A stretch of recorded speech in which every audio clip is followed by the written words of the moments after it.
This weekend, Arsenal take on Manchester United at Old Trafford. So joining us in the studio from Inside Devils is Angelina Kelly. Angelina, welcome back to Inside Gooners. Now, I'm told the last time you were on was ahead of that FA Cup tie that Manchester United won. So I'm not sure whose decision it was to bring you back on, but welcome. I got my prediction correct as well, I just want to say for that. So, but yeah, I think things have drastically changed and got even worse for United since I was last here. So, yeah, I'm sorry to be back. Hopefully I can have a bit of an influence, but I highly doubt it. So what's your feeling going into the weekend's game? Because it feels like every day you pick up the newspapers and there's some kind of leak from Manchester United about what Ineos and Sir Jim Ratcliffe have done wrong this time. What's the mood like around the club at the moment, and how are you feeling about the game specifically? Mood's horrendous, absolutely horrendous. I mean, it's quite sad.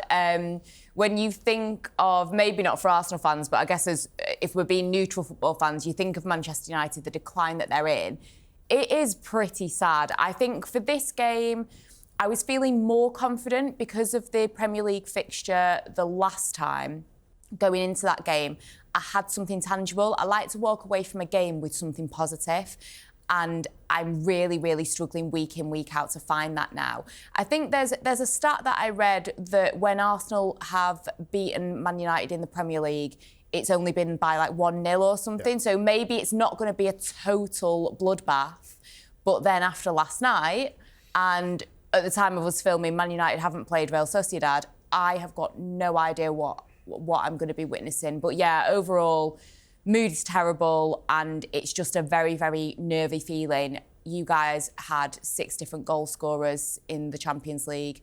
Man United struggled to have 1. So Rasmus Højlund, 18 games he hasn't scored? I feel sorry for the lad, but it's pitiful. So you've got Højlund, who's obviously having a really bad run at the moment. Yeah. You've got Joshua Zirkzee, who I'm not sure what his best position is. I don't think he does either. I looked at all the stats, all the attacking stats, and 14th is about where Manchester United are in most attacking stats at the moment. Sometimes you're a little bit lower. In terms of conversion rate, I think they're the 17th best team or the 4th worst, whichever way you want to look at it. I prefer the second way. Yeah, the question I want to ask you, Angelina, is who do you as a fan want to play up front against the Arsenal? Is it Chido, Obi, or is it one of those players I mentioned?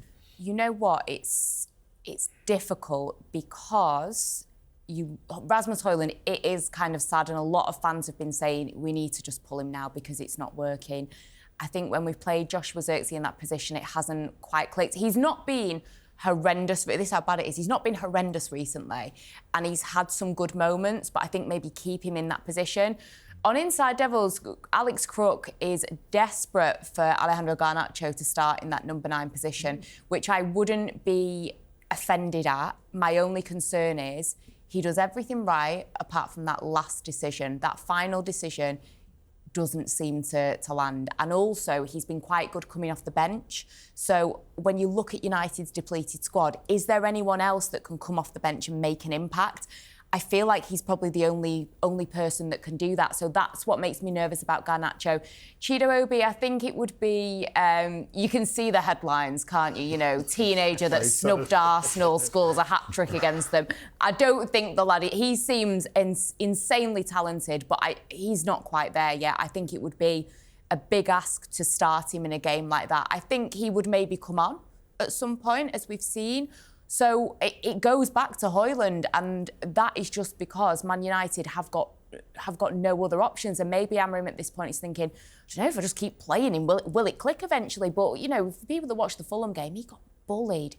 It was quite, like, I thought I might have to ring someone. Like, I felt so like, is there an authority we can ring that he was getting bullied so badly? Chido Obi comes on and he holds his own. Yeah. So up against your defence, it's going to be a struggle for him. But I think just because of how young Chido Obi is and the fact that United didn't see him as, you know, a starter, the fact that he's not in the Europa League squad, and Jack Fletcher got in over him, Darren Fletcher's son, you know, they clearly don't see him as that kind of player yet, so I think they'll stick with Højlund. I just feel like with Chido Obi, and obviously we saw a bit of him at Arsenal sort of coming through the ranks, I feel like if I'm Ruben Amarim, I want to protect him a little bit. Yeah.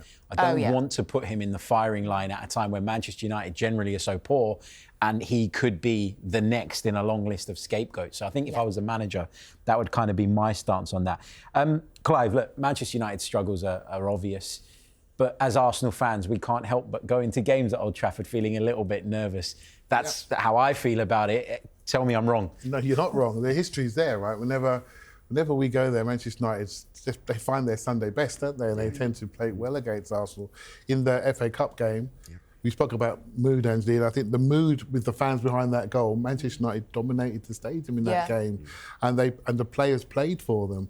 I think the mood has got worse since then, and that's my worry in front of the home fans. That disconnect between the players and the fans could really manifest itself into a poor performance.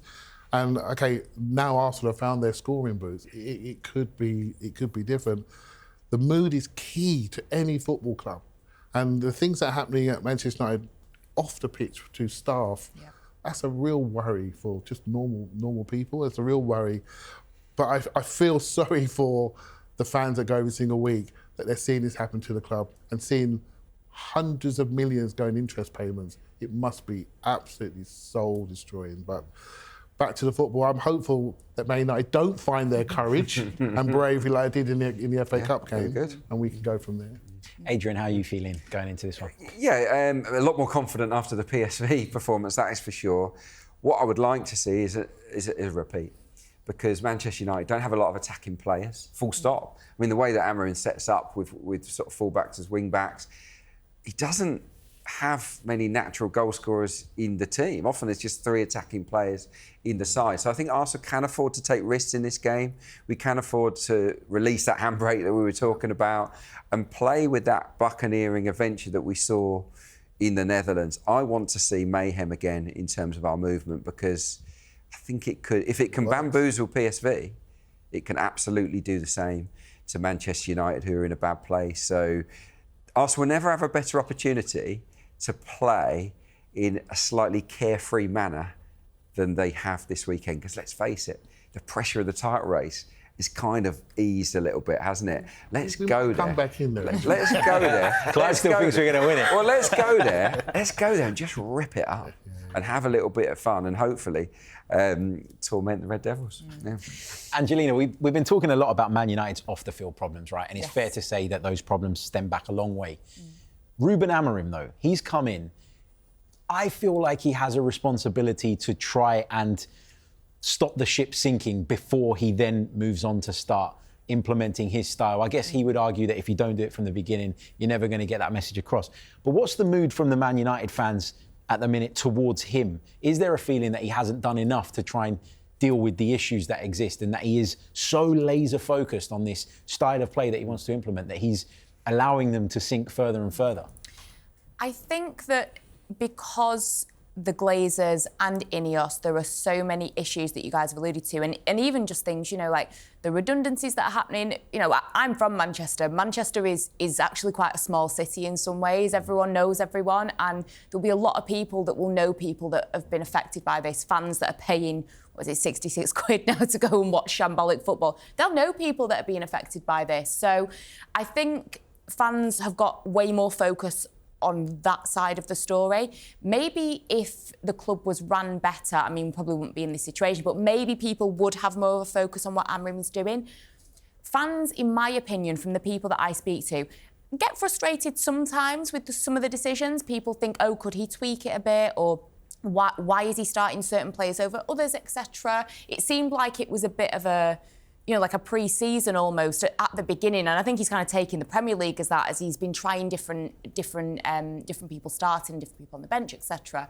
But I think the main issue, and this is why fans are maybe laying off him, is because we know the players are the problem. The player mentality at Manchester United is abysmal, and I genuinely think, and I've said this on Inside Devils, if he, and he wrote it in a pre-match programme a couple of months ago, if I divert from this, it will be like going back to square one, and we're going to have to reset and go through all of this pain again. And I understand what he's saying, because I wouldn't put it past these players. I don't know them personally, but it wouldn't surprise me if he said, right, you know what, guys, we're going to play with something that's more comfortable for you lot. They'd be like, yeah, I told you it wouldn't last. So they genuinely think they can outlive everyone, these players. And I think for fans, even though it's not going well, there is still a style of play, there is a formation, and with Erik ten Hag, that was the running joke of people would say, what's your style of play? What formation are you playing, etc. So I think that because of that, fans are sticking with him. And Man United fans are, I think, in my opinion, maybe I'm a bit biased, I think they're pretty loyal as things go. I mean, you see the way that Chelsea fans react sometimes, and, you know, they're not happy because of A, B and C. You know, I think United fans do sit back and they do take it sometimes, but I think because of the other things that are going on in the players, Amarim's getting away with it a little bit. If things were different, people would maybe be calling it out a bit more. Yeah, he's not the first port of call in terms of Manchester United's troubles, is he? That's for sure. Yeah. We've got two of the best tactical minds in the business sitting here, so I've got to ask you guys, in terms of Amarim's system, which we've touched on, Clive, I'll start with you first. Does that suit Arsenal? The fact that they're going to play with the wing backs, the fact that they set up in the shape that they do, does that suit Arsenal, or is it something that we're going to have to adjust ourselves to be able to deal with? We've done quite well against those systems in the past. I think I like the system. Honestly, I'll say I like it, but it's about having the right profiles of players in that system, and Manchester United haven't got that yet. You know, and but I've seen it work, and obviously Chelsea did it in the past, and other teams done it in the past. So it's not the system; it's the players within it. I think if I'm setting up, I'm looking at the centre backs. I'm trying to get on the outside of them, and I'm going to try to stretch them a little bit, and I'm going to make them move around and break their solidity there. But when you do that, you have to have the ability to spring out. I think Manchester are lacking that spring. Yeah. When it goes into Xerxes, it sometimes sticks, doesn't stick. You can go back open again. It's all about, Angela, you're absolutely right. It's all about the players. It really is, to make any system work. And he's made his decision to go with that. And if he wasn't going to do it, he needed to not do it from the first few games. But now he's there, he's got to stay there. So we know what's coming, right? Yeah. We know what's coming. Sometimes you can park tactics a little bit and just test the opposition. And I think when you've got maybe a fractured dressing room or a dressing room that's a little bit temperamental, the best thing you can do as a visiting team is test them and test them with runs. Let's see how much they want it. Let's see how much they want to follow Declan Rice into the box. Full-backs. Does Garnacho want to come with Timber or not? Let's try it out. Yeah. Let's not play it safe at Old Trafford. Let's release the carnage and see what they're capable of. I think there will be spaces, but you know that back three will turn into a back five at times. Of course it will.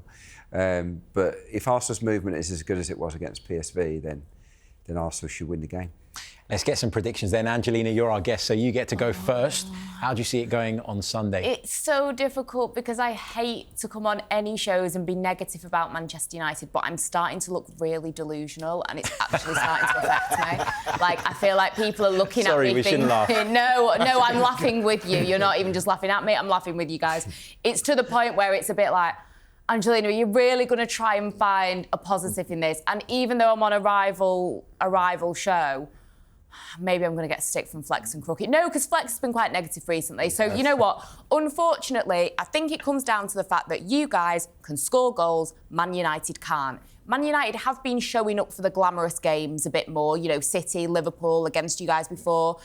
Maybe they'll wake up and feel like they want to play football, but we don't know. So I genuinely think that you guys will win this 3-1. Adrian? Yeah, I'm weirdly confident. I think that our record at Old Trafford is pretty poor, so that makes me feel nervous. But Old Trafford's not what it was, though, especially this season. No, exactly. So if Arsenal go there with the attitude that I've been talking about, I think we'll win 3-0. Clive? See, I'm a wise old dude. I think I'm taking 1-0 right now because I just know the amount of times I've gone to Old Trafford thinking we've got them this time. Yeah, and something we haven't. And so I'll be happy with a 1-0 and talk about it afterwards.